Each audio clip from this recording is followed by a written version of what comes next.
Vamos entonces a pasar al siguiente bloque, que sería inclusión y protección de usuarios vulnerables. Con la siguiente pregunta. En sus áreas de trabajo, ¿qué grupos consideran más vulnerables o ataques o fraudes digitales? Eh, Buen día, Edison. No sé si me permites hacer mi Sí, claro, Ángel. apreciación. Bueno, en mi área de trabajo, donde yo estoy trabajando ahora, yo considero que los que son más susceptibles a- a caer en alguna estafa cibernética o algo de eso son las personas que ya están, personas mayores que tienen acceso a tecnología. Eh, Bueno, vendría a ser el tema del analfabetismo digital, pero en personas que no están muy familiarizadas con la tecnología y tienen acceso a esta. Eh, Como dice Henry, en estos 20 años el salto de la tecnología ha sido inmenso, ha habido muchos cambios y ahora con la inteligencia artificial que se pueden hacer tantas cosas, hay personas mayores que ven videos elaborados con inteligencia artificial y asumen que es real. Entonces, volviendo al inicio, al tema de las infraestructuras críticas, también se vincula en algo porque una infraestructura crítica sostiene servicios críticos, como como en el caso del sistema bancario. El- y ahora que todo está digitalizado, todos los sistemas de pago se han digitalizado, el uso del dinero físico es cada vez menor. No, me parece que no se está, las instituciones financieras no están abarcando a ese grupo de usuarios mayores que pueden ser víctimas de alguna estafa financiera a través de inteligencia artificial, phishing o cualquiera de esas modalidades. Esa es mi apreciación sobre tu pregunta. Ya, perfecto. Gracias, Ángel, por tu aportación. Sí, en efecto, actualmente hay muchos estafas que llegan correos que no son del Banco Pichincha y ya se han acercado personas del Banco Pichincha a decir y le dicen este dominio no es nuestro. Entonces, fue víctima de un robo. ¿Alguien que quería aportar? No, perdón, me preguntaba si yo podía ir después. Sí, claro, le damos paso a Nicole. Perfecto. Bueno, sí, justamente esta es una temática que yo he ido analizando los últimos años. Bueno, tomando en cuenta primero, ¿no? El marco regulatorio boliviano, que no tenemos normativas adecuadas en temas de protección de datos, menos ciberseguridad. Y en el tema de ciberdelitos, por ejemplo, solo tenemos tres articulados dentro del Código Penal y está dirigido a ciberdelitos económicos que a veces ni siquiera son admitidos cuando se presentan las denuncias. ¿Por qué? Porque no tenemos procedimientos adecuados para recibir una denuncia, para hacer las investigaciones. Así que es una cadena de problemas. Desde el usuario, que a veces por temas de vergüenza no hace una denuncia porque dice, ¿cómo voy a pensar? O bueno, ¿cómo una persona va a imaginar que yo no me he dado cuenta que será una ciberestafa? Porque he visto este punto que ya me llamaba la atención, he visto este otro punto que era llamativo y cómo con eso yo he procedido a realizar un pago, por ejemplo. Así que ya no realizan esa denuncia por un tema de me da vergüenza que sepan que me han estafado. El segundo punto, cuando se hace ya la denuncia, llegamos a un punto, hacemos la denuncia y ¿qué ocurre? El policía, porque no todos nuestros policías están capacitados de la misma forma, justo el policía que me tocó que recepcione mi denuncia no conocía cómo gestionar una prueba digital. Ahí va el segundo pregunta. El tercer problema sería justo el fiscal que va a tomar mi caso no sabe mucho sobre temas de pruebas digitales y ciberdelitos. Así que no vas a saber cómo hacer el requerimiento fiscal al ITCUP, que es el área de investigación, para poder proceder con la admisión de una determinada denuncia. Así que tenemos toda una línea que se va rompiendo y que deja en indefensión a la víctima. Esto es de lo que preguntabas de quién sería vulnerable en este proceso. Y si bien tenemos un nivel de vulnerabilidad mucho más alto en personas adultas, también puede ocurrir en jóvenes, porque algo similar me ocurrió a mí en el mes de febrero, que justo no, en marzo, perdón, que yo me tenía que mudar. Había recurrido a la página web de una inmobiliaria con la que yo había trabajado antes y veo una publicación de un lugar que me gustaba, estaba de viaje, les digo, por favor, ya no lo muestren. Muy bien, perfecto, para que ya no lo mostremos, haga un depósito de tantos a tal cuenta. Pero yo conocía la inmobiliaria con la que estaba hablando. Llega el día que tenía que ir a ver yo el lugar y nunca me respondieron más. Luego voy a las oficinas del inmobiliario y me dicen que les habían hackeado la cuenta, pero que ellos no lo habían podido reportar hace como 2 meses. Así que a través de la pérdida del acceso a una cuenta de Facebook, es que se estaba estafando a muchas personas con ese nivel de fiabilidad que tenía la inmobiliaria. Y como esto pueden ocurrir muchos casos, yo avergonzada al principio de cómo no me he dado cuenta o cómo no he verificado. Y de la mano de esto, por ejemplo, está una vulneración de bases de datos que se está teniendo dentro del gobierno, aunque no es algo que sea reportado de forma directa. El año pasado a la gestora, que justamente es una institución que ve trámites de personas de la tercera edad, tuvo una filtración de datos. ¿Y qué ocurrió con esa filtración de datos? Se llamaba a personas mayores o que estaban registrándose para recibir su jubilación para decir, hola, ¿cómo está? Le decían el nombre, le decían el número del DNI o del número de identificación personal, le decían el número de trámite y el tipo de trámite que estaba realizando con la institución. Y con todos estos datos le decían, bueno, como usted está realizando este trámite, el siguiente paso es que le vamos a mandar un código y por favor nos dicta el código para verificar su identidad. Con esto robaban las cuentas de WhatsApp. Así que si bien uno de los grupos vulnerables que son personas de la tercera edad, otro de estos grupos vulnerables puede ser cualquiera de nosotros o nosotras en este tipo de medios, porque igual a una amiga abogada le llamaba, hola, somos de la Contraloría del Estado y tiene que actualizar su registro de abogacía. Ella sabía que que lo tenía vencido, más bien, tenían ellos datos muy exactos, pero sabía que esto podría ser una estafa o que le podrían estar tratando de quitar el número. Así que hablando de vulnerabilidad, por lo menos en Bolivia, que tenemos menos regulación que en otros países de la región, este nivel de vulnerabilidad es para todos y todas. Y bueno, ahí tenemos unos matices y unos puntos más altos o picos con ciertos grupos. Perfecto, muchas gracias, Nicole, por tu aporte. Sí, en efecto, sí, hoy en día todo está en internet y deben tener nuestros datos. Todos recibimos llamadas diarias de bancos, de publicidad, que tienen nuestros datos. Y alguien más de pronto, perdón, María Tione nos quiere dar. Sí, Edison, si te parece, complemento un poco lo que manifestaba Nicole. En primer lugar, como para también marcar una diferencia, nosotros en Argentina, si bien no estamos en una situación ideal, tenemos legislación sobre ciberseguridad, pero sobre todo tenemos fiscalías especializadas en ciberdelitos, con lo cual esto representa un adelanto significativo, sobre todo en lo que tiene que ver con ciberdelitos financieros y también con cuestiones de acoso, eh, violencia digital y demás, que es una sección del Poder Judicial que está profundamente especializada en el entorno digital. Entonces, hay otros manejos de gestión de prueba digital, de todo el procedimiento, incluso con interrelación con organismos internacionales.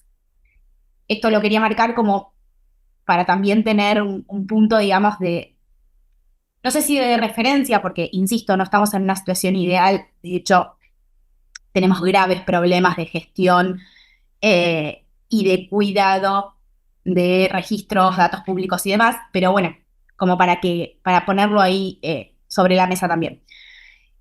Y por otro lado, si bien coincido tanto con Ángel como con Nicole respecto de los adultos mayores como grupo vulnerable, me parece interesante traer a la mesa datos estadísticos em, y cuestiones que empiezan a saltar a la luz, que es que si bien a priori uno piensa y tiende a estar de acuerdo con esto, teniendo en cuenta que son adultos que recibieron el acceso a la tecnología ya entrados propiamente dicho en la adultez, lo cierto es que tienden a ser grupos vulnerables los jóvenes y adultos jóvenes, mucho más que los adultos mayores. Y esto tiene que ver, por un lado, con el mayor acceso y la mayor cantidad de actividades que jóvenes o adultos jóvenes llevan a cabo a través del entorno digital, y también con la subestimación de las capacidades propias, ¿no? Uno a veces se autoconsidera mal llamado nativo digital y yo sé manejar la tecnología, esto no me va a ganar. Y creo que ahí es donde se abre la brecha de seguridad. Los adultos mayores tienden a hacer menos actividades a través de Internet, no es tan probable que hagan compras, tienen más dudas, consultan, les llama la atención. Y acá vuelvo a por ahí mis primeras intervenciones con la importancia de la educación digital, eh, como para que estos temas sean realmente relevantes.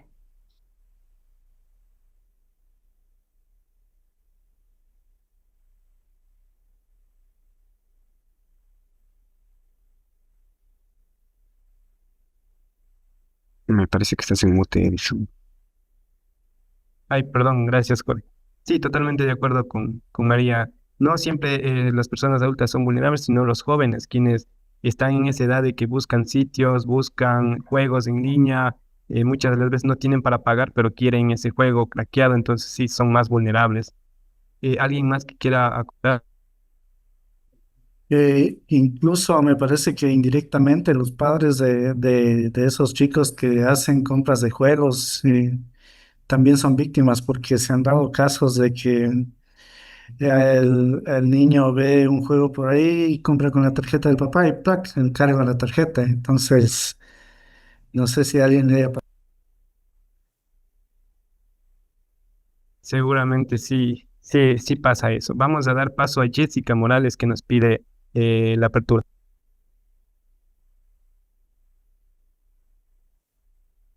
Buen día, ¿me escuchan? Sí, se escucha perfecto. Bienvenida. Muchas gracias por estar en este espacio donde podemos conocer las realidades de otras regiones, las experiencias de los compañeros. Gracias por permitirme, Edison, estar en este espacio. Yo quisiera abordar grupos vulnerables pertenecientes a comunidades indígenas. Yo soy de Ecuador. De acuerdo al último censo en el 2022, somos alrededor de 16 millones de personas, dentro de las cuales el 7.7% somos identificados, no reconocemos como comunidades indígenas. ¿Por qué pongo en este contexto? Porque es necesario que la ciberseguridad también sea inclusiva. No todas las personas tenemos esta oportunidad de tener este conocimiento de cómo un atacante puede llegar a ejecutar el ataque, la acción. Nosotros, como estamos desde la parte técnica, sabemos cuáles son las herramientas que pueden utilizar, cuáles son las técnicas tácticas para profundizar el ataque, cómo, si es que tenemos, digamos, presupuesto en nuestras organizaciones, cómo invertir para obtener soluciones, a contratar un personal que se encargue de atender estos ataques. Pero también es necesario adicional a reforzar la concientización en los usuarios, en nuestros usuarios finales, también regresar a ver a las organizaciones, a grupos, a personas que no tienen el acceso. Ya no solo hablamos del acceso a Internet, sino de la asequibilidad a los dispositivos. Y el mensaje que estamos dando es que solo seamos consumidores de la tecnología más no los generadores de tecnología. ¿Y, y qué es lo otro que está pasando? Que no se está analizando la seguridad, la ciberseguridad, los controles de seguridad desde un enfoque de las realidades de cada grupo. Hablaban ahorita de los grupos mayores, de la falta de alfabetismo digital.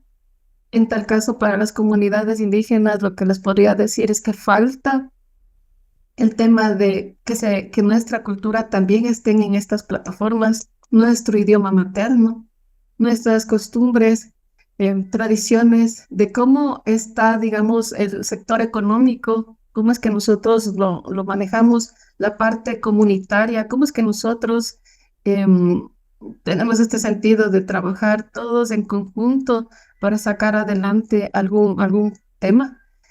Entonces, estas realidades son las que no se encuentran formales dentro de las plataformas y hay, al no existir, hay se pasan estos controles que ustedes están comentando, todo lo que ahorita están diciendo del usuario, el eslabón más débil, que ellos caen, lo mismo pasa en las organizaciones, en las comunidades. Hay poca o nula información, hay alta cantidad de delitos digitales que se evidencia. En el Ecuador, en el 2021, se modificó la ley, el Código Orgánico Integral Penal, donde se incluye la tipificación por el incumplimiento o por la violación o la identificación de la violencia digital, más toda esa información no ha sido en tal caso insuficiente las formas de socialización. Entonces, para concluir, yo lo que les invitaría es que dentro de este espacio también se generen ah, recomendaciones alternativas para otros grupos vulnerables que tengan esta pertenencia cultural desde un enfoque de ciberseguridad inclusiva. Eso, Edison, y gracias por la apertura. No, mejor muchas gracias, Jessica, por estar en este espacio y seguramente este espacio nos ayuda a incentivar la higiene de ciberseguridad. Y le damos paso al siguiente, Stevenson, que me solicitaba también aportar. Bien, partiendo de lo que se ha comentado, en el caso de República Dominicana, a pesar de los retos y desafíos que aún persisten, sí directamente se han sentado precedentes en la estructura y en la gobernanza de la ciberseguridad del país, producto de los diferentes espacios de colaboración y cooperación, tanto sectorial, público-privada y la sociedad civil, como además de las mesas de diálogo impulsadas por la OEA, el Banco Interamericano de Desarrollo, la ACT4 y la Unión Europea, entre otros, que ha permitido de una u otra manera ir captando atención de la importancia y relevancia de estos grupos que son vulnerables a nivel de ciberseguridad. Pero más allá de todo eso, directamente nosotros como sociedad se han emprendido una serie de iniciativas desde el punto de vista de la responsabilidad profesional de cada quien, de que si yo tengo, por ejemplo, un teléfono móvil y puedo directamente concientizar por ahí y educar directamente a la persona, también es una forma de contribuir. ¿Por qué? Porque muchas veces todo lo queremos descargar en una política pública o en una responsabilidad del Estado.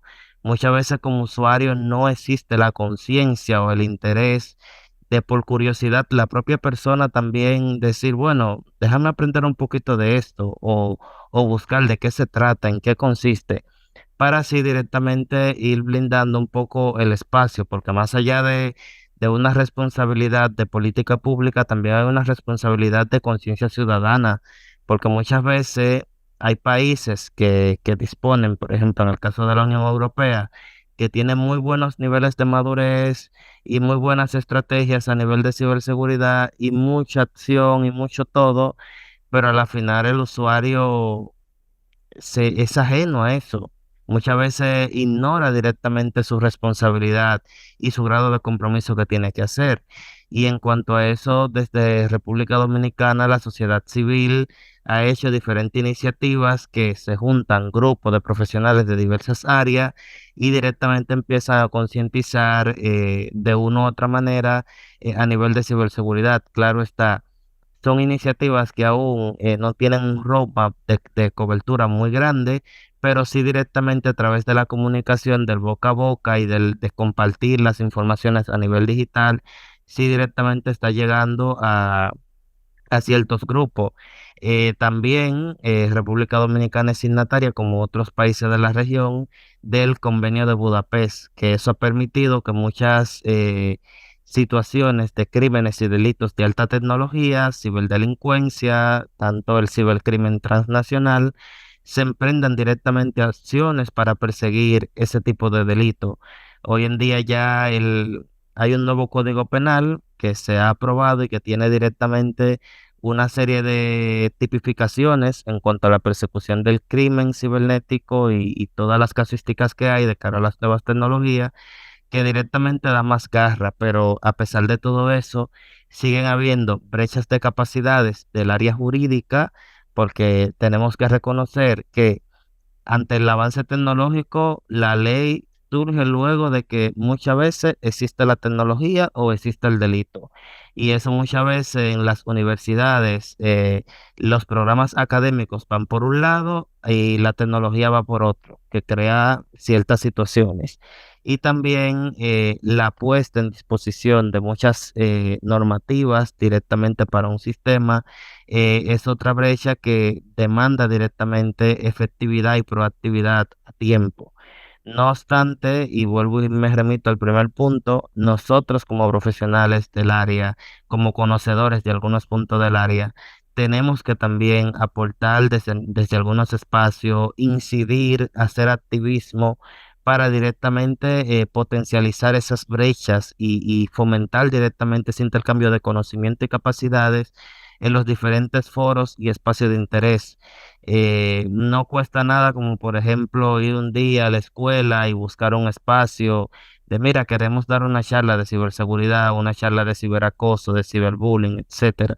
Claro está, hay también una parte que se resiste a estos temas por el grado de complejidad y tecnicismo que tienen, pero sí entiendo que nosotros directamente también debemos de apoderarnos para poder incidir y compartir esos conocimientos.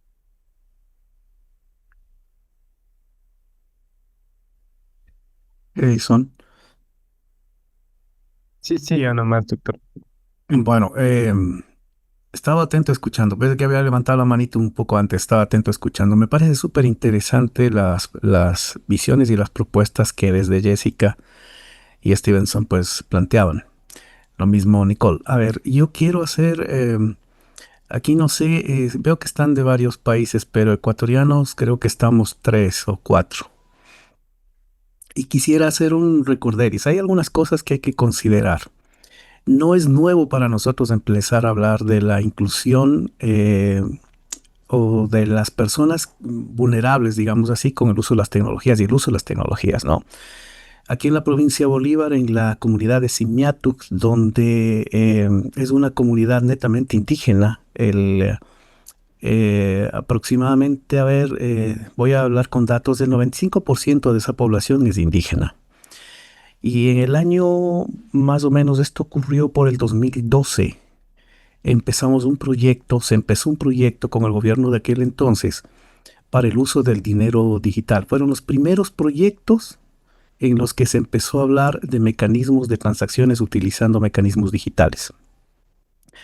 Luego de esto se extendió obviamente a otras comunidades. Después del proyecto, al proyecto no le fue muy bien. Pese que, si mal no me equivoco, tuvo inclusive una inversión que no sé si fue el Banco de Desarrollo o alguna institución gubernamental que lo impulsó con el objetivo de empezar a hacer proyectos de capacitación o procesos de capacitación en las comunidades. Y bueno, me tocó inclusive estar involucrado por algunas de las cosas que les voy a seguir comentando. Y las app o las APK o lo como ustedes quieran llamarles, aplicaciones móviles no existían como existen ahora. Usábamos los SMS para hacer las transacciones. De tal manera que la capacitación se dio. Y estoy hablando, miren, 2012, 2013. No es nuevo, digamos, de la discusión. Sin embargo, fueron los primeros pasos y ya ahí empezaron a evidenciarse algunos problemas de carácter legal, ¿no? Sobre todo con la forma de engaño que las comunidades indígenas sobre todo recibían, pese a las capacitaciones. Si es verdad, el problema de la transición de los ciudadanos al uso de las nuevas tecnologías, pues siempre ha sido un problema. Nosotros aquí en la universidad hemos vivido eso a diario, constantemente, y el problema no los hemos encontrado con los estudiantes, sino con los profesores, que como yo digo, afortunadamente ya se están jubilando la mayoría de ellos. A mí en lo personal me ha costado muchísimo llevar a nuestros docentes hacia el uso de las tecnologías. Pero de todas maneras hemos tratado de impulsar desde las perspectivas en las que hemos estado involucrados, ¿no? Como presidente de la Asociación de Software Libre del Ecuador, por ejemplo, y con el grupo de la Asociación de Software Libre del Ecuador hemos hecho muchísimas cosas, los festivales latinoamericanos de software libre. Se hablaba aquí del problema de que muchas de las plataformas no están en quichua. Hubo un proyecto que inició y se impulsó en la Universidad de Bolívar con la intención de traducir un sistema operativo libre, que en este caso era Linux al quichua. Hay algunos proyectos que han avanzado en ese sentido, pero no han madurado. Nos falta todavía, miren cuántos años ha pasado y no hemos conseguido llegar a esos puntos. De todas maneras, fruto de estas experiencias, se empezó a discutir una ley que luego se transformaría pues en una ley, más bien un proyecto que luego se transformaría en una ley, que era el famoso Código de la Economía Social del Conocimiento, donde empezamos pues a topar estos temas, justo estos temas que hoy estamos discutiendo aquí, y que luego se trasladó hacia el Código Integral, hacia el COIP, es el Código Orgánico Integral Penal.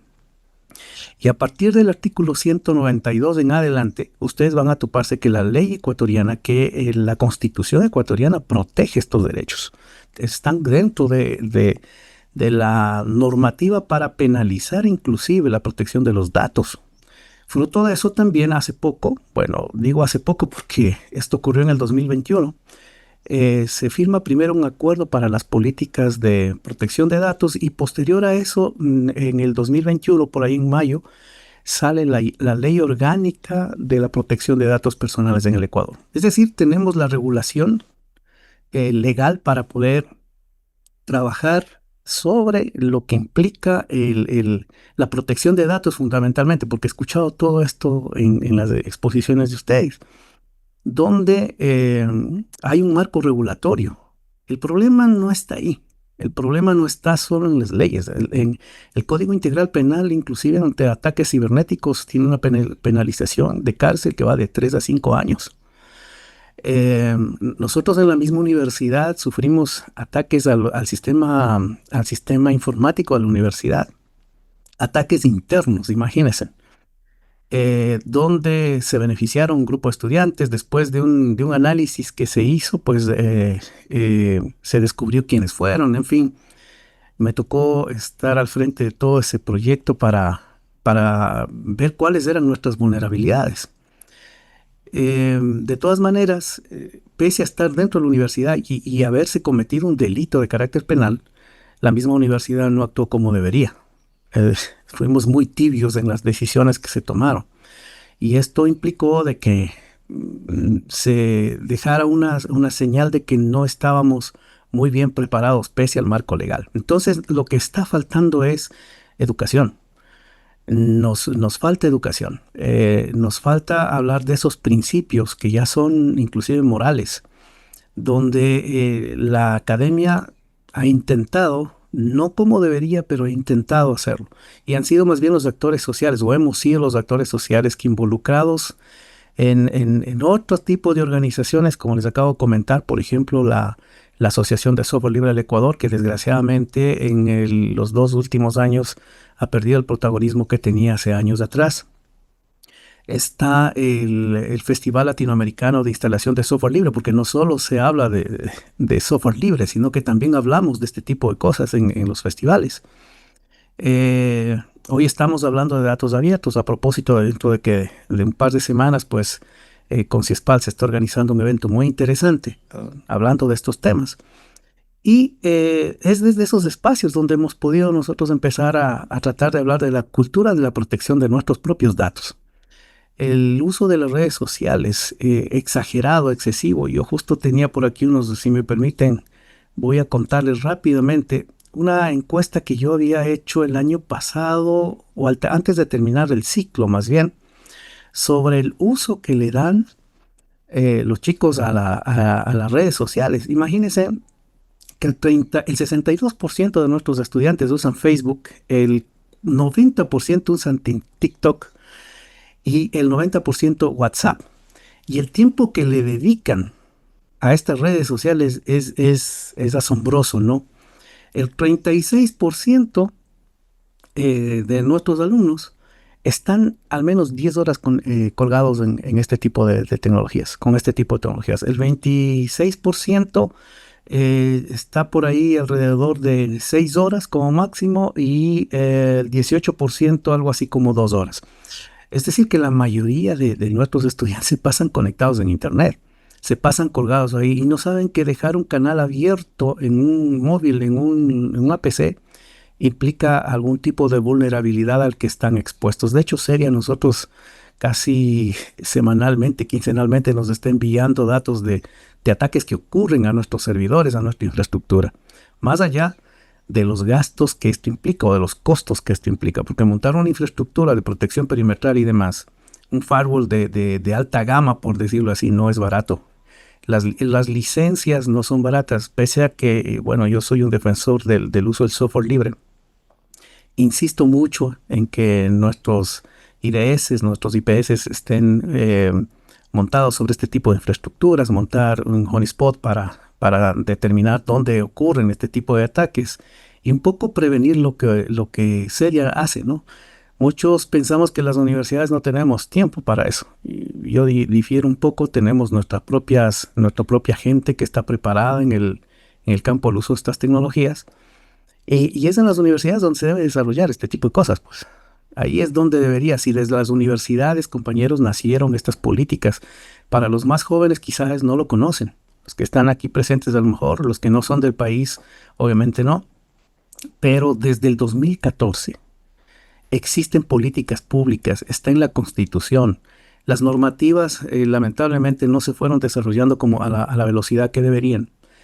Hoy tenemos la Ley de Protección de Datos, donde todos estamos obligados, todas las instituciones públicas y privadas, obligados a proteger la información. Sin embargo, eso, como se decía por aquí, en otros países parece que ocurre, que los atacantes tienen nuestros datos y nuestra información, pero si somos nosotros mismos quienes estamos colocando esos datos en las redes sociales. Recordemos que alimentamos a las redes sociales con nuestra información. Entonces, ese tipo de educación es la que falta.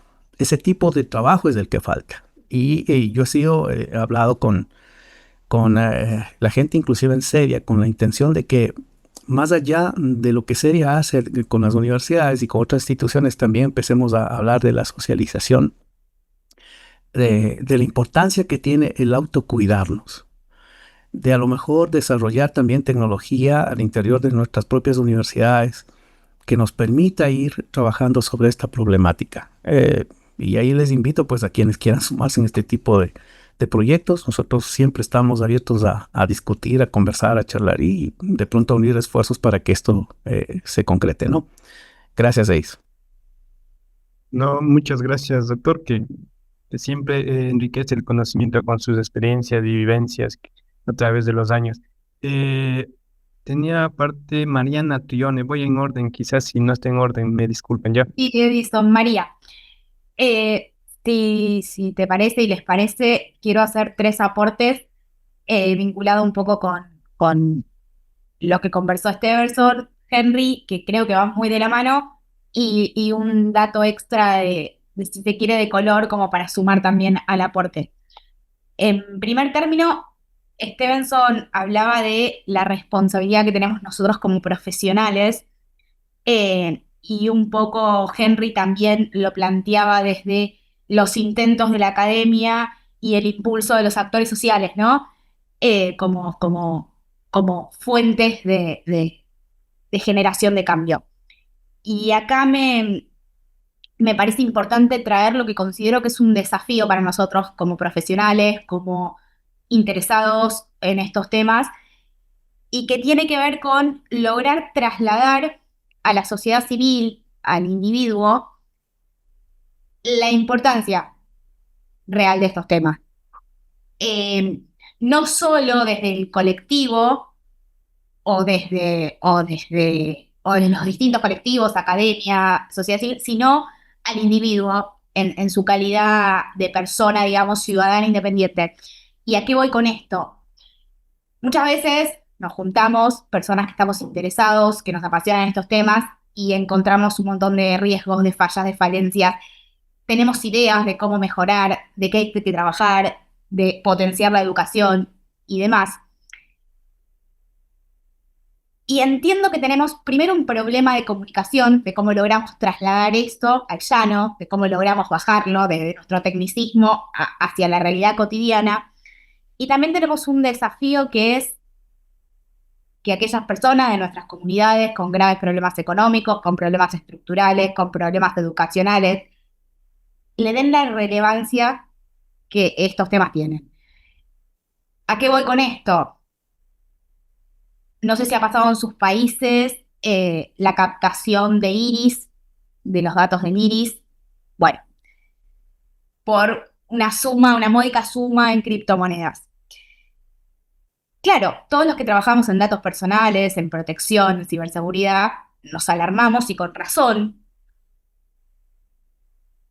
Pero cuando nos enfrentamos a la persona que no tiene para comer, que no tiene capacidad de generar dinero, que vive en situación de riesgo, y le planteamos, tenés que defender tus datos personales por sobre la ganancia económica, la verdad es que hay una desconexión entre prioridades. Y creo que ese es un gran desafío para nosotros, los profesionales de estos temas, de poder compatibilizar, de poder traducir y trasladar, y poder realmente colaborar a poner estos temas en agenda. Entiendo que, tan como decía Stevenson, hay una responsabilidad nuestra, pero también esa responsabilidad tiene que ver con el ejercicio de superar el desafío de cómo llegar a la población de forma directa. Y ahora sí sumo el dato de color que tiene que ver un poco con lo que conversaba Henry. Y antes planteaba algo bueno que tenemos en Argentina y ahora planteo algo malo. No sé si ustedes saben, pero si yo ingreso a Telegram, voy a un bot y pongo mi número de documento, el número de documento es el número de identificación que tenemos cada uno de nuestros ciudadanos, el bot me envía la copia, la foto de mi registro de conducir. Registro de conducir que debiera estar únicamente en la base de datos del Estado. Bueno, esas bases de datos fueron ampliamente hackeadas al punto tal, insisto, cualquiera con mi número de documento que aparece en cualquier página de internet puede tener una foto de mi registro, con datos personales, con mi foto y demás. Esto que es súper significativo, lo cierto es que no tuvo ninguna relevancia ni política ni judicial. Hoy en día, no los invito a que lo hagan, pero si lo quisiesen hacer, pueden hacerlo, pueden buscar mi foto a través de Telegram. Y no pasó nada. ¿Por qué? Y acá como que hilo con la primera parte de la intervención. No es relevante socialmente como para exigir el movimiento de autoridades.